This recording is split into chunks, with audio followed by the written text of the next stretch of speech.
a kí wa káàbọ̀ sí ẹ̀kọ́ bíbélì ọ̀sẹ̀ yìí. A gbà aládùúrà pé àjíǹde ara yóò máa jẹ́ fún wa lórúkọ Jésù. Àmín. Ní orí ẹ̀kọ́ bíbélì wa ọ̀sẹ̀ yìí, a ní àwọn àlejò pàtàkì tí a ó jọjọ máa wo ọ̀rọ̀ Ọlọ́run papọ̀. Bí ẹ ti ń farabalẹ̀ tí ẹ ń wò wá lórúkọ Jésù, ọ̀rọ̀ Ọlọ́run yóò ní ìtumọ̀ nínú ayé wa.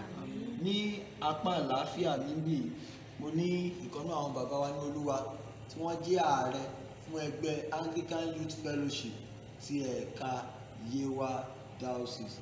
Bàbá, ẹ dárúkọ yín fún àwọn tó ń wò wá. Orúkọ mi ni Fágbóhùn Babájídé láti inú ìjọ St. John's Anglican Church Ìwọ̀nbọ, Ìwà South West Archdeaconry. Ẹ káàbọ̀ sórí ẹ̀kọ́ bíbélì ọ̀sẹ̀ yìí.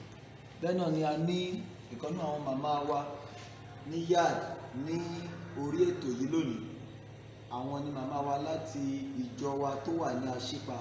Màmá, ẹ jọ̀ọ́ ẹ dárúkọ yín fún àwọn tó ń wò wá. Orúkọ mi ni arábìnrin Fákéré láti ìjọ St. Paul's Anglican Church Àṣípa, Ìwà South West Archdeaconry.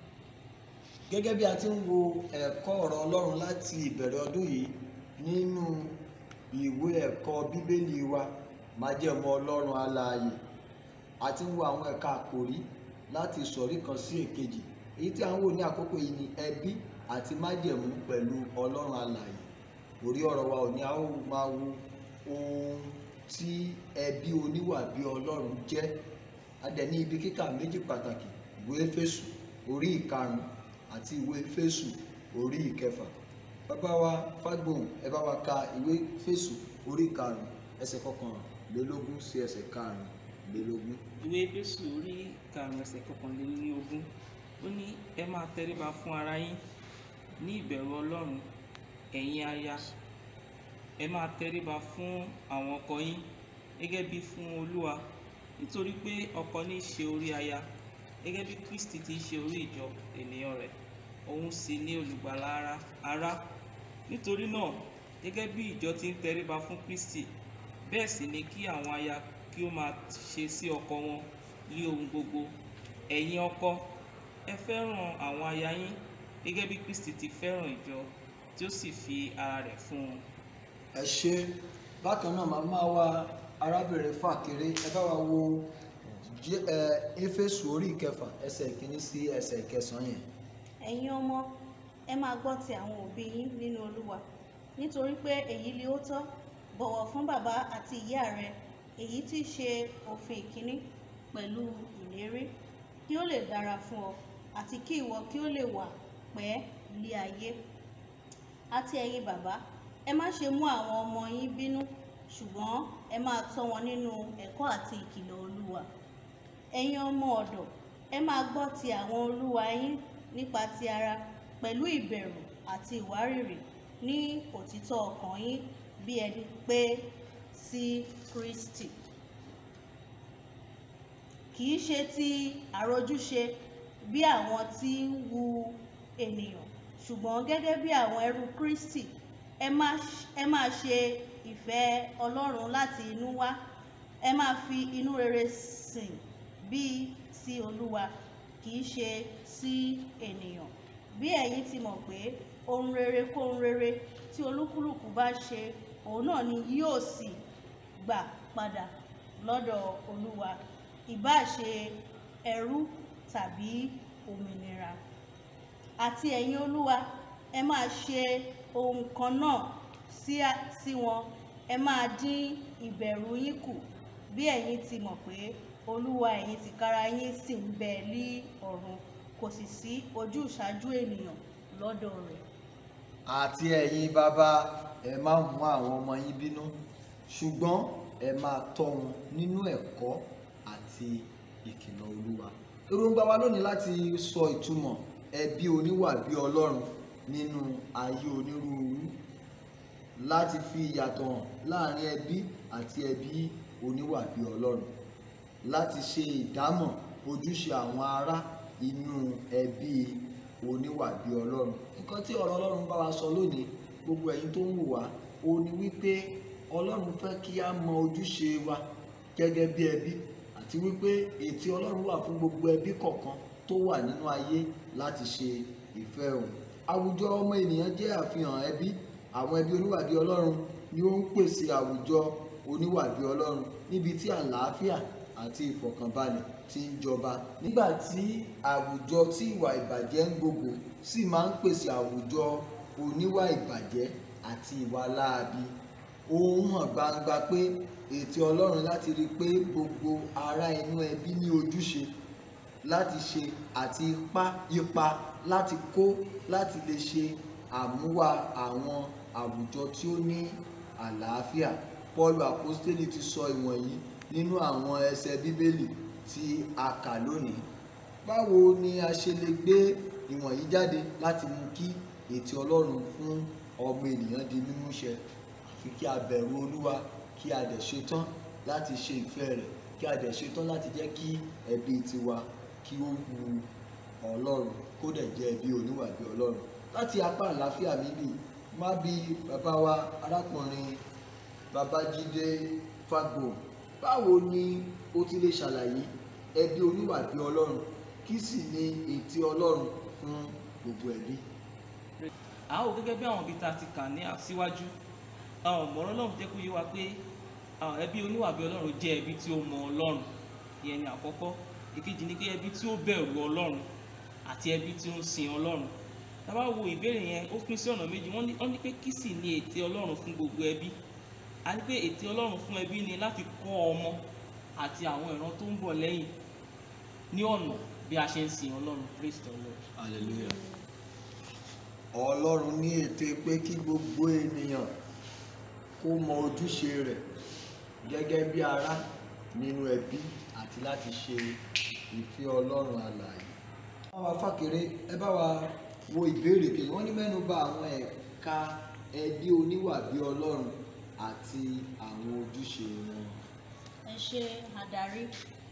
Tá bá ń sọ nípa ẹ̀ka ẹbí oníwà bí Ọlọ́run àti ojúṣe wọn nínú ìwé Éfésù orí 5 láti ẹsẹ̀ 2 títí dé ìkarùndínlọ́gbọ̀n, ó mẹ́nu bà àwọn aya. Ó ní kí àwọn aya kí wọ́n tẹríba fún àwọn ọkọ wọn. Lẹ́yìn náà ó mẹ́nu bà àwọn ọkọ. Ó ní kí ọkọ kí ó fẹ́ràn aya wọn. Nígbà tó wá dé orí 6 ẹsẹ̀ orí 6, ó sọ wípé kí àwọn ọmọ kí wọ́n bọ̀wọ̀ fún bàbá àti ìyá wọn pẹ̀lú ìlérí tí ó ṣe sí ibẹ̀ yẹn. Lẹ́yìn náà ó sọ pé kí àwọn bàbá kí wọ́n má ṣe mú àwọn ọmọ bínú.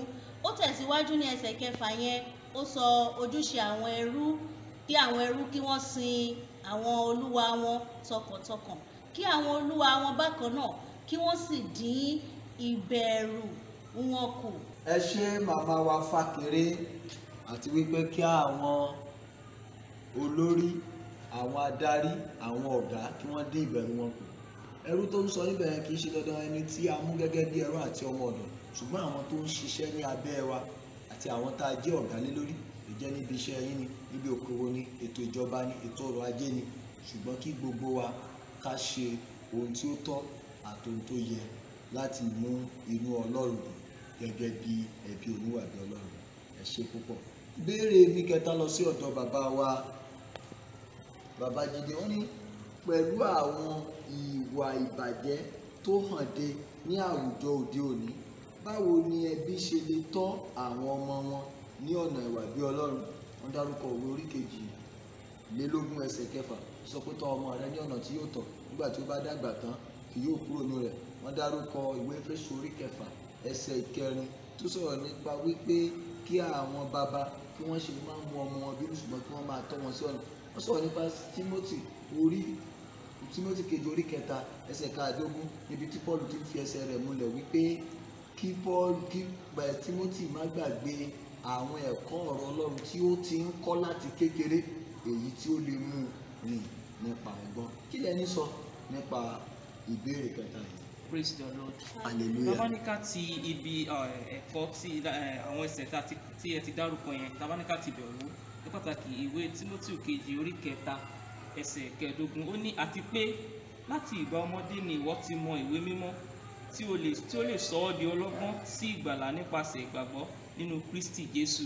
A rí pé ibi ìbàyẹn jẹ́ kó yé wa pé a ní láti bẹ̀rẹ̀ sí ní kọ́ àwọn ọmọ yẹn láti ìgbà èwe nígbà tí wọn ò tí mọ nǹkan kan dáadáa, tó bẹ́ẹ̀ jẹ́ pé tó máa ṣe ń dàgbà nínú ẹ̀ wọ́n á lè máa dàgbà nínú ọgbọ́n àti ìmọ̀ Kristi. Eléyà lè ran ìgbé ayé wọn lọ́wọ́ nínú ìrìnàjò wọn gbogbo. Praise the Lord. hallelujah. ẹ ṣé tí wọ́n bá ń dàgbà nínú ìmọ̀ ti Kristi yóò ran ìgbé ayé wọn lọ́wọ́ ní ọ̀nà gbogbo. Ìbéèrè tí ó kàdí màmá wa arábìnrin Fákéré, wọ́n ní pẹ̀lú ìtọ́kasí ẹbí Ẹlikánà ṣàfihàn àwọn àǹfààní àti pàtàkì ìdílé oníwà bí Ọlọ́run nínú àwùjọ lápapọ̀. A rí ọ̀rọ̀ ìdílé Ẹlikánà nínú Sámúẹ́lì kìíní orí kejì ẹsẹ̀ 17 sí ẹsẹ̀ 20, níbi tí a ti rí níbi tí Ẹlikánà àti aya rẹ̀ Hánà bẹ̀rẹ̀ sí bẹ̀ Sámúẹ́lì wò lẹ́yìn ìgbà tí wọ́n ti yọ̀ǹda rẹ̀ fún Ọlọ́run, àti wípé wòlíì Élì ó súre ó sì bùkún fún wọn. Tí a bá dẹ̀ wo ìwé Ògo orí 15 ẹsẹ̀ 20, ó sọ pé ọmọ oníwà rere òun ni ayọ̀ bàbá rẹ̀. Kí lẹni sọ nípa ẹbí Ẹlikánà àti àwọn pàtàkì ohun tí àǹfààní tí ìdílé onígbàgbọ́ ìdílé oníwà bí Ọlọ́run tí wọ́n lè rí ẹni ní àbò? Ẹ ṣé. Praise the Lord. hallelujah. Ẹ ṣé adarí. Gbogbo wa la mọ ìtàn ẹbí Ẹlikánà bí Hánà ṣe lọ sí Ṣílò tó mú ẹ̀dùn ọkàn rẹ̀ tọ̀ Ọlọ́run lọ, tí Ọlọ́run sì dá a lóhùn. Nígbà tí ó tó ọjọ́ tí ó bá Ọlọ́run dá májẹ̀mú, ó dá ọmọ náà padà sí sínágọ́gù níbi tí wọ́n ti ń sin Ọlọ́run. Ó ń tọ́ ọmọ náà ní abẹ́ Élì àlùfáà. Ibẹ̀ ni ọmọ náà ń dàgbà sí tó ti ń ṣe iṣẹ́ fún Ọlọ́run.